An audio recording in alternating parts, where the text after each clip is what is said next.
여러분 세상 살아가는데 여러분에게 가장 필요한 게 무엇이냐고 여러분에게 손을 꼽아보라고 그러면은 여러분은 뭐를 선택하시겠어요?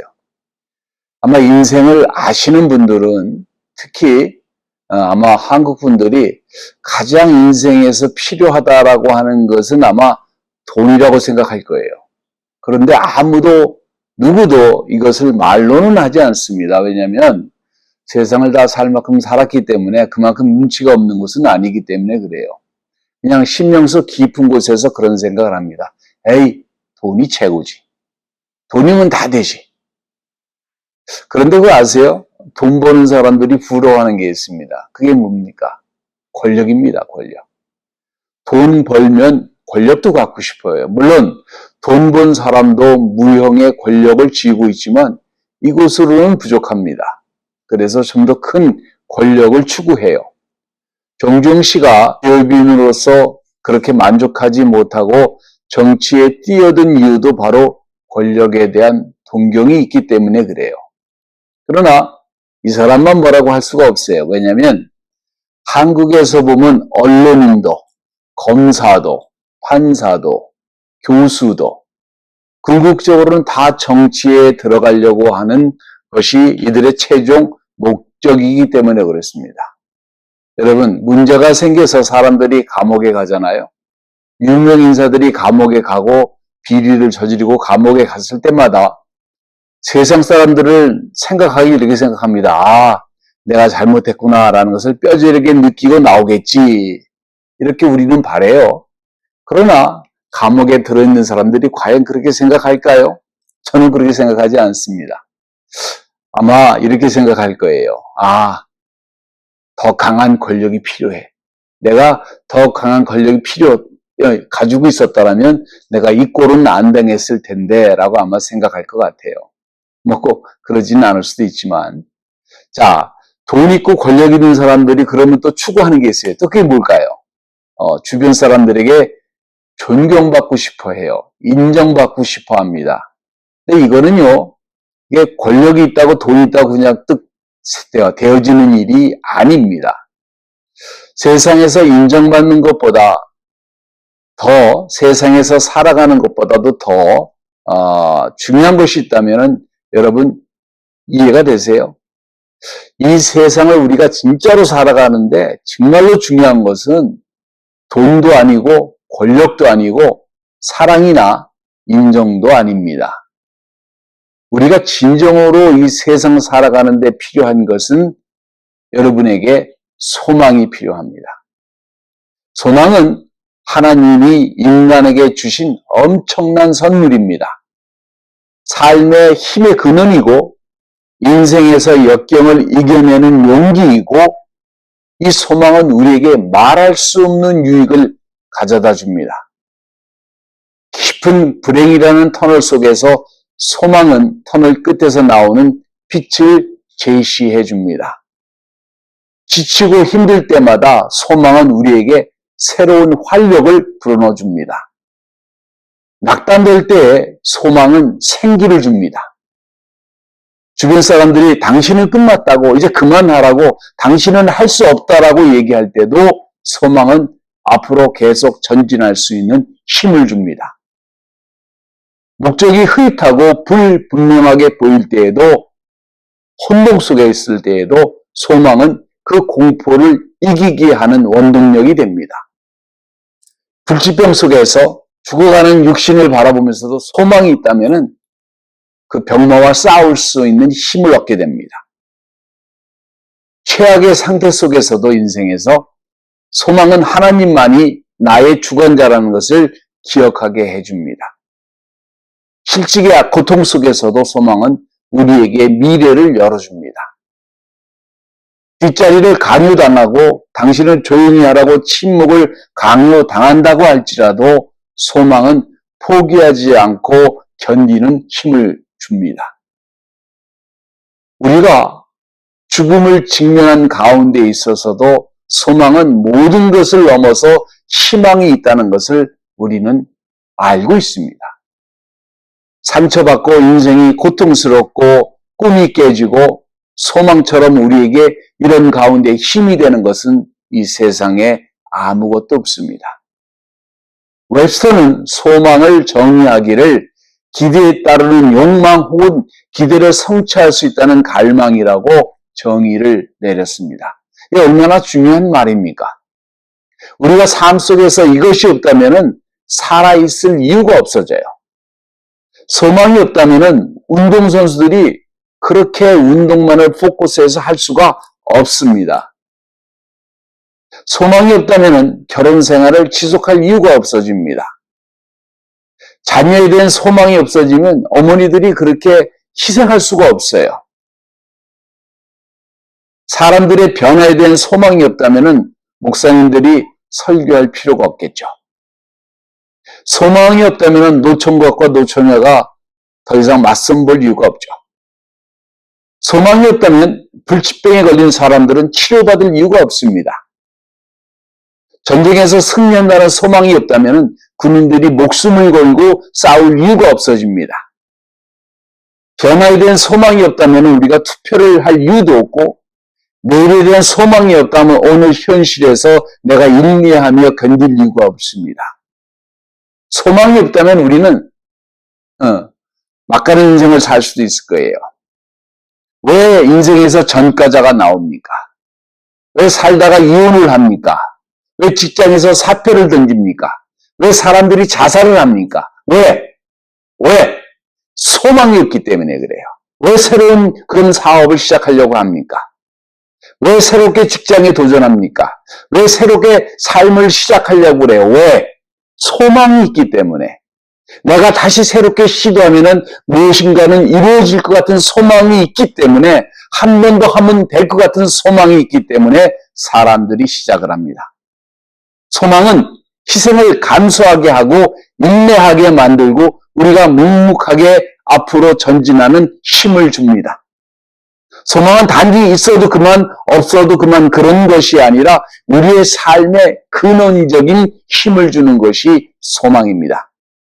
물고기에 물이 필요한 것처럼, 전기가 전구에 필요한 것 같이, 공기가 모든 생물에 중요한 것 같이 소망은 우리 인간이 살아가는 삶의 근원이 됩니다. 소망이 없는 우리는 우리의 삶 속에서 어떤 것도 기대할 수가 없어요. IMF 때 많은 중소기업하는 사람들이 자살을 했습니다. 자살한 사람들의 유언장을 뜯어보면 이유는 단 한 가지예요. 왜? 소망이 없어서. 소망이 없어서 사람들은 자신의 생명을 멈춘 것입니다. 물론 유언장에는 나는 소망이 없어서 죽습니다 라고 말하지는 않았어요. 그러나 행간을 읽어보면 그렇다는 것입니다. 왜 여러분 자살 특공대가 중동지방에서 많이 나오는 줄 아세요? 종교 때문입니까? 예, 종교도 일부분 역할을 해요. 그러나 사실은 살 소망이 끊어졌기 때문에 그래요. 막가는 인생을 선택하는데 이왕 이럴 바에야 라면서 거짓말로 행하는 종교 지도자들의 감언인설을 그냥 믿어보는 거죠. 소망이 없는 세상은 절망과 비통 속에서, 원망 속에서 무기력하게 파괴적으로 살게 될 것입니다. 오래전에 바닷가에서 고기를 잡는 어부가 있었습니다. 강한 의지와 열정을 가지고, 그리고 친구와 우정을 중시하고, 그리고 굉장히 용맹스럽기도 하고 성격이 굉장히 급하기도 하고 자신감이 넘치기도 하다가는 금방 또 약해지는 사람 중에 한 사람, 아주 지극히 인간적인 사람, 그리고 리더십도 있었던 사람, 이 사람의 이름은 베드로입니다. 주님의 12 제자 중 한 사람이겠지만 그렇게 소개하는 것보다 더 사랑받는 제자 중 3명 중에 한 사람일 뿐만 아니라 이 12명 제자 중에 대변인의 역할을 했던 사람이 베드로입니다. 주님을 따르기로 결정하고 단 한 번도 뒤를 돌아본 적이 없는 사람이기도 합니다. 시간이 지날수록 더 주님에게 헌신적으로 진정으로 주님을 사랑하고 인정하고 섬겼던 사람이 베드로입니다. 불행하게도 그 헌신에 시험을 받을 때가 있었어요. 사단은 가장 열정적인 그를 지목을 했고 주님은 그런 베드로에게 사단이 곧 베드로를 시험할 것이라고 경계를 해주셨습니다. 누가복음 22장 31절과 32절에 시몬아 시몬아 보라 사단이 밀 까부리듯 하려고 너희를 천구하였으나 그러나 내가 너를 위하여 네 믿음이 떨어지지 않기를 기도하였으니 너는 돌이킨 후에 내 형제를 굳게 하라 이렇게 말씀해 주셨어요. 베드로는 이것을 아주 가볍게 받아들입니다. 왜? 자신을 알기 때문에 그래요. 자신을 신뢰하기 때문에 그렇습니다. 자신의 친구를 배신하는 그런 종류의 사람이 아닙니다. 더군다나 자기가 목숨보다 더 사랑하는 주님을 배신하는 사람은 더더욱이 아닙니다. 그리고 지금 베드로가 한 이 말은 진심이고 결심이고 그 본성에서 나온 말이에요. 거짓말이 아닙니다.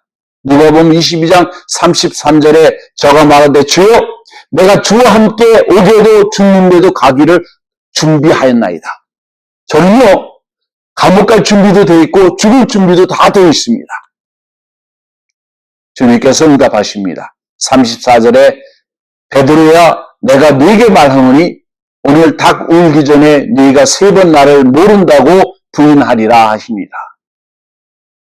주님이 말씀하셨지만 자신에 대한 확실한 태도를 알기 때문에 자신의 결심을 알기 때문에 자신이 어떤 분의 사람인 것을 알기 때문에 그런 일이 생길 거라고는 믿어 의심치 않았어요.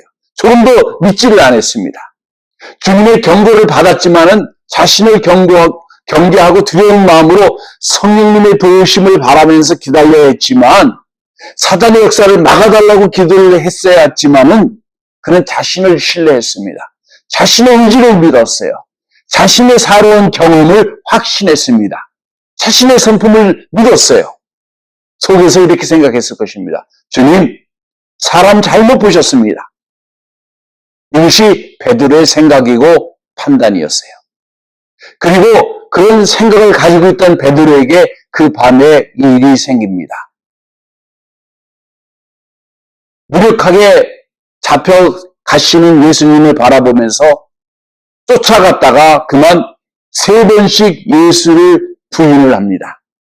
그리고 마지막 부인하다가 주님과 눈이 마주칩니다. 누가복음 22장 61절과 62절에 주님께서 돌이켜 베드로를 보시니 베드로가 주의 말씀 곧 오늘 닭 울기 전에 네가 3번 나를 부인하리라 하심이 생각이 나서 밖에 나가서 심히 통곡하느니라. 더 이상 강하지도 못하고 용기가 있지도 않고 더 이상 헌신적이지도 못했습니다. 베드로의 신용이 일순간 무너져 버렸어요. 자신의 이력서에 비겁이라고 하는 단어와 스스로 신뢰할 수 없는 사람, 믿을 수 없는 사람이라고 하는 단어가 배신이라고 하는 단어가 베드로의 양심에 쑥 들어와 버렸습니다. 얼마나 부끄럽고 얼마나 가슴 아픈 일이었습니까? 말로는 베드로의 심정을 설명할 길이 없습니다. 감정적으로 그는 나락에 빠졌어요. 바닥에 다 떨어졌습니다.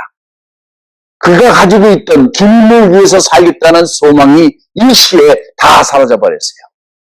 베드로의 꿈이 산산조각 나버리고 말았습니다. 자신의 업을 다 버리고 주님을 따를 때에는 베드로에게 소망이 있었어요. 이 메시아를 섬기면서 큰 일을 한번 해보자고 하는 결의가 있었습니다. 여기에 자신의 일생을 걸었어요. 그런데 그분 앞에서 저주하면서 예수를 부인했습니다.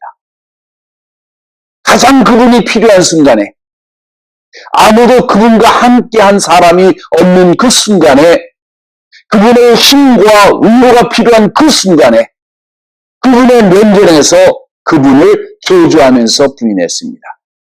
자신이 원했던 일이 아니에요. 약했기 때문에 일순간에 무너진 일입니다. 순간의 두려움이 그를 배신자로 만들었습니다. 그 부끄러움이 그 수치가 베드로에게 몰려들어와요. 눈을 감을 때마다 마주봤던 주님의 눈빛이 그를 사로잡습니다. 마치 베드로야 네가 어찌 나를 부인하느냐? 어떻게 네가 이럴 수가 있느냐라고 하시는 것 같았어요. 몇날 베드로는 이곳에 사로잡혀서 밥도 제대로 먹지도 못하고 길을 걸어도 누구하고 대화를 해도 어떻게 이럴 수가 있나라고 하는 생각이 베드로의 생각을 사로잡았습니다. 더욱더 괴로운 것은 주님께서 십자가에 못 박혀 돌아가셨다라고 하는 사실이에요. 단 한 번도, 단 한순간이라도 주님 죄송합니다, 미안합니다라고 이것은 내 뜻이 아니었습니다라고 사실은 이런 것이 아니었습니다라고 변명하고 싶었지만 그는 변명할 기회조차 없었어요. 그리고 주님께서 돌아가셨습니다. 베드로의 가슴에 더 큰 못질은 그가 주님께 미안합니다라고 한 그런 시간도 없었다는 사실이에요. 그분께서 영원히 베드로 앞에서 사라진 것입니다. 소망이 다 사라졌어요. 자신이 존재할 이유도 없고 말도 하기 싫고 생업으로 이제 돌아갈 수도 없고 주님의 일을 맛보고 평생의 삶으로 어떻게 돌아갈 수 있겠어요? 고통의 시간입니다. 남아있는 다른 제자들에게도 할 말이 없고 면목도 없습니다. 오히려 말할 수 없는 눈치만 서로 살피고 있습니다. 이제 베드로에게는 모든 것이 다 끝이 났어요. 왜? 소망이 다 사라졌기 때문에. 살아있는 것 같으나 죽은 자 같은 시간. 그런 시간이 베드로에게 주어집니다. 언제까지? 영광스러운 부활의 때까지. 그리고 부활하신 주님이 첫 말이 무엇입니까? 마가복음 16장 7절에 가서 그 제자들과 베드로에게 이르기를 예수께서 너희보다 먼저 갈릴리로 가시나니 전에 너희에게 말씀하신 대로 너희가 가서 배우리라 하라 하는지라 이렇게 얘기를 해주십니다. 제자들과 베드로에게 이르기를 성경은 이렇게 기술하고 있습니다. 베드로와 제자들에게 주님께서 절망하고 낙심하고 소망이 끊긴 그 베드로를 기억하시고 결코 회복할 수 없었던 베드로에게 소망의 길을 열어주시는 겁니다. 주님의 부활은 단지 부활을 의미하는 것이 아니라 베드로에게 주님을 대하면서 주님 미안합니다라고 변명할 수 있는 기회를 얻은 것입니다. 부활하신 주님의 말씀이 먼저 베드로와 제자들에게 가서라고 말씀하시면서 여전히 주님은 베드로를 생각하고 계시고 여전히 베드로를 사랑하고 계시고 걱정하고 계시다라고 하는 증거를 성경은 얘기하고 있습니다. 여러분, 이 말을 듣고 베드로는 무슨 생각을 했을까요? 아, 주님 앞에 설 수 있는 소망이 있구나. 자신을 변명하고 약함을 고하고 자신의 말과 행동을 부인할 수 있는 시간이 그래도 남아있구나. 베드로는 자신의 실패를 넘어서는 소망을 품기 시작합니다. 좌절을 넘어서 패배감을 넘어서 부끄러움을 넘어서 다른 사람들의 눈을 의식하지 않고 전진할 수 있는 소망을 얻습니다. 주님이 단지 내 제자들에게 가서라고 말씀만 하셨다라고 한다면 베드로는 이 자리에 참석하지 못할 수도 있습니다. 아마 그렇게 생각할 수도 있어요. 나 같은 놈이 가면 주님이 얼마나 싫어하실까? 경멸하실까? 근데 주님은 그 이름을 직접 불러주시고 오라고 하십니다. 누구보다도 더 베드로가 가고 싶었겠지만 주님을 볼 면목이 없었을 거 아니겠어요? 그런 베드로의 심령을 헤아려 주시고 은혜롭게 불러주십니다. 베드로와 그 제자들에게 가서 그리고 제자들과 다 함께 있을 때 주님은 베드로에게 3번씩 물어봅니다. 요한복음 21장 15절에 저희가 조반 먹은 후에 예수께서 시몬 베드로에게 이르시되 요한의 아들 시몬아 내가 이 사람보다 나를 더 사랑하느냐 하시니 가로되 주여 그러하외다. 내가 주를 사랑하는 줄 주께서 아시나이다. 가라사대 내 양을 먹이라. 요한복음 21장 16절에 또 두 번째 가라사대 요한 아들 시몬아 네가 나를 사랑하느냐 하시니 가로되 주여 그러하외다. 내가 주를 사랑하는 줄 주께서 아시나이다. 가라사대 내 양을 치라. 요한복음 21장에 또 세 번째 가라사대 너희 아들 시몬아 네가 나를 사랑하느냐 하시니 주께서 세 번째 네가 나를 사랑하느냐 하심으로 베드로가 근심하여 가로되 주여 모든 것을 아시오매 내가 주를 사랑하는 줄 주께서 아시나이다. 예수께서 가라사대 내 양을 먹이라. 주님께서 모든 제자들 앞에서 이렇게 선포하십니다. 어떻게 네가 나를 불리느냐 이렇게 묻지 아니하십니다. 모든 제자들 앞에서 네가 정말 나를 사랑하면 내 양을 먹이라 말씀하신 거예요. 주님을 사랑하는 증거는 베드로가 양을 치면 되는 것입니다. 자신의 양을 모든 제자들에게 맡기시는 거예요. 모든 것을 실패한 베드로에게 모든 것이 끝난 줄 알았던 베드로에게 주님께서 명령하십니다. 내 양을 먹여라. 내가 진짜 나를 사랑하면 내 양을 먹여라. 어느 누구도 베드로가 주님의 일을 할 때 야, 니까지 게 무슨 자격이 있다고 복음을 증거하고 하나님 양을 치느냐고 할 때에 베드로는 얼마든지 할 말이 있어요. 왜? 예수님께서 내 양을 치라고 세 번씩, 한 번이 아니요, 두 번이 아니요, 세 번씩이나 내 양을 먹이라고 말씀하셨기 때문에 그렇습니다. 네가 진정 나를 사랑하면 내 양을 먹여라. 베드로에게 놀라운 소망이 살아나기 시작합니다. 모든 것을 잃어버렸던 베드로에게 주님께서 해주신 이 말씀은 베드로에게 소망으로 남습니다. 아니요. 베드로뿐만 아니라 모든 것을 잃어버렸던 베드로 같은 사람들에게 주님께서 해주신 이 말씀은 여전히 소망으로 남습니다.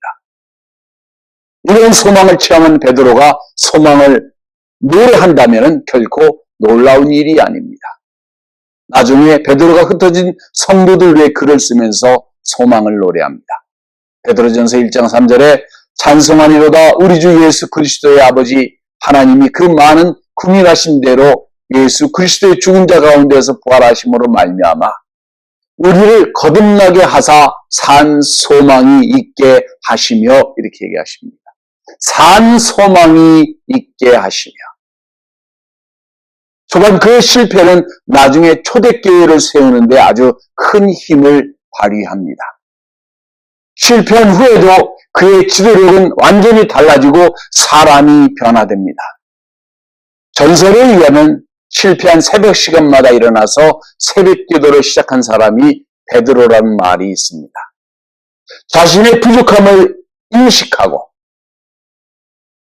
자신을 신뢰하지 아니하고 더 이상 주님의 도우심을 간구하며 그의 소망은 회복되기 시작했고 은혜로 구원받았다는 것을 분명히 알고 그리고 체험하고 그리고 그 이후로 그는 단 한 번도 정상을 오르기 위해서 다른 사람을 밀어내거나 끄집어내거나 그런 어리석은 일을 행치 아니하고 다른 사람을 이용한 적도 없고 오히려 정상을 혼자 올라가는 것이 아니라 여러 사람과 함께 가는 것이라는 모습을 보여줍니다.